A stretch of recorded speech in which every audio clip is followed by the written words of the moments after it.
जय हिंद दोस्तों, मैं सुमित उर्फ रद्दा भैया और आप देख रहे हैं VR7 न्यूज। और हमारे साथ जुड़े हुए हैं सोनू आजाद।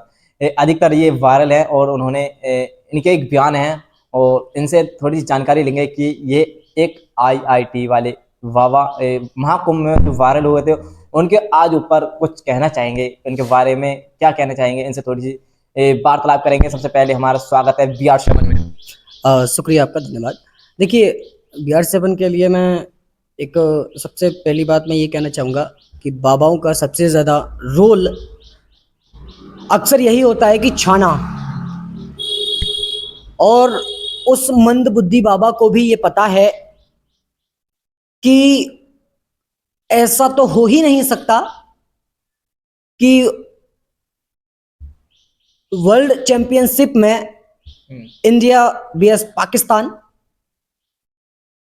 पाकिस्तान जीत सके। हाँ, उन्होंने एक बयान आया था, आपके चैलेंज दिया था कि इंडिया हार जाएगी, दम है तो जीत के दिखाए। तो क्या ये 23 फरवरी में हमारी इंडिया जीत गई है, तो क्या आप क्या कहना चाहोगे उनके बारे में? देखो जी, दम तो 1947 में निकाल दिया था, तो दम कहाँ रखा उनके पास में, पहली बात। दूसरी बात ये कि जिस तरीके से मैंने बोला, उस पाखंडी बाबा, हर एक बाबा वायरल होना चाहता है, कौन वायरल नहीं हुआ है।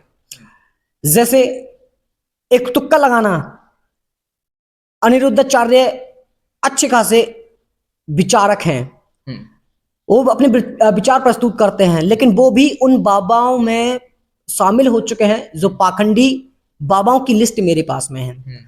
लाइक रामपाल अच्छी खासी तरीके से कई बार अरेस्ट हो चुके हैं और छूट करके भी आ चुके हैं जी।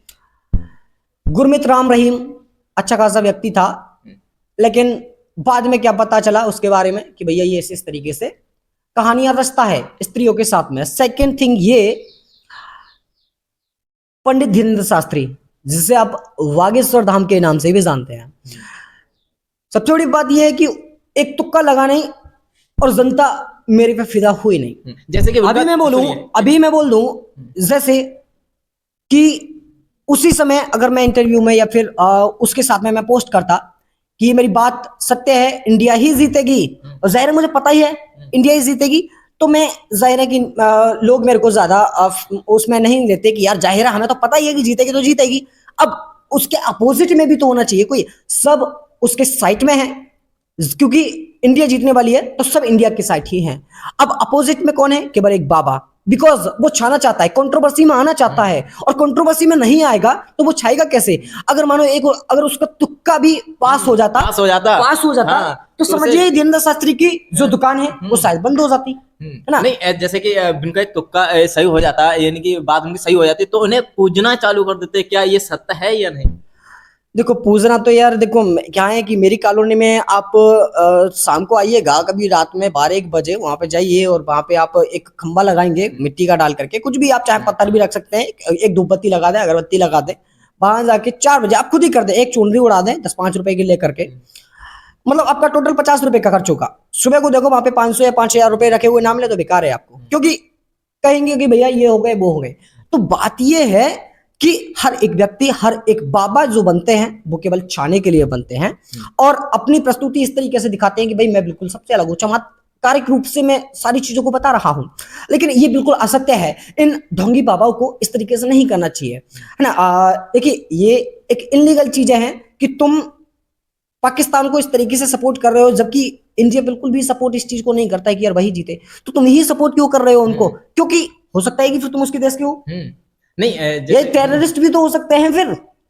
हालांकि ये बात साबित नहीं है, मैं एक जस्ट आइडिया दे रहा हूं आपको, एक गैसिंग टाइप से मैं बोल रहा हूं कि ये फिर पाकिस्तान का बोल सकते हैं इसको कि हम पाकिस्तान का ही, क्योंकि पाकिस्तान से प्यार करता है तो बोलेगा कि यार पाकिस्तान ही जीतेगा। पाकिस्तान वाला व्यक्ति नू कहेगा भाई हम ही जीतेंगे, हम इंडिया वाले तो हम कहेंगे भाई हम ही जीतेंगे। तो जाहिर तो ये भी हो सकता है कि वो पाकिस्तान का हो। हाँ, तो फिर ये बहुत सारी चीजें होती हैं, लेकिन हमारी सरकार या फिर उन लोगों को क्या चाहिए ना कि बस पैसा ही चाहिए, और GST टैक्सेस हैं। खैर मैं उम्मीद करता हूँ जो निर्मला सीतारमण जी ने किया है वो लगभग अब तक ठीक किया है। अभी कुछ समय पहले, लगभग 1.5 महीना पहले, कि उन्होंने बजट में जो बयान दिए थे कि जो टैक्सेस हैं उनको कम किया जाएगा। GST टैक्स कितने से लगना है, कितने, बहुत सारी चीजें वो हम कभी और डिस्कस कर लेंगे। तो ये है। बाकी बाबाओं का सिर्फ एक तुक्का, किसी भी बाबा को आप समझ लीजिए, अगर वो तुक्का लगा देता है, उसका तुक्का पास होता है, समझ लीजिए 10 लोगों में उसका तुक्का पास हुआ तो समझ लीजिए 10 करोड़ उसके फैन हो गए। तो सिर्फ तुक्का लगा के देखते हैं, इनका क्या कुछ नहीं बिगड़ने वाला होता है। और अगर ये पास भी हो जाए तब भी सरकार को बिल्कुल भी फर्क नहीं पड़ेगा। क्यों? क्योंकि भाई अगर ये पास भी हो गया तो दो एक जगह मंदिर और बन जाएगा, धाम बन जाएगा बागेश्वर जैसा। 4-6 करोड़ मंदिर को मिलेगा, जिसमें से 1-8 करोड़ रुपए के आसपास उन लोगों को मिल जाएगा, 5-6 करोड़ सरकार नहीं, रखेगी।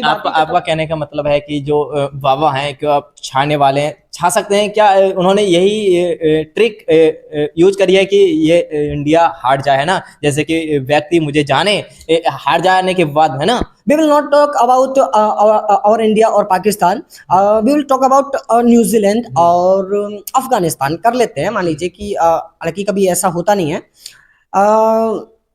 अफगानिस्तान और न्यूजीलैंड का एक सीन है, और हम में से ज्यादातर लोग शायद न्यूजीलैंड के होते हैं फैन जो है, तो हमको ज्यादा उनकी पता नहीं है कि कौन जीतेगा कौन नहीं जीतेगा। लेकिन अगर वहीं पर सुहानी शाह दो टीम को बैठा करके बात करे, सुहानी शाह जो मैजिशियन है उसकी बात करें, तो मुझे उस पर पूरा भरोसा है कि वो मैजिशियन सुहानी शाह बता सकती है कि कौन सी टीम जीत सकती है, because she is a magician. So और मतलब माइंड रीडर भी है वो।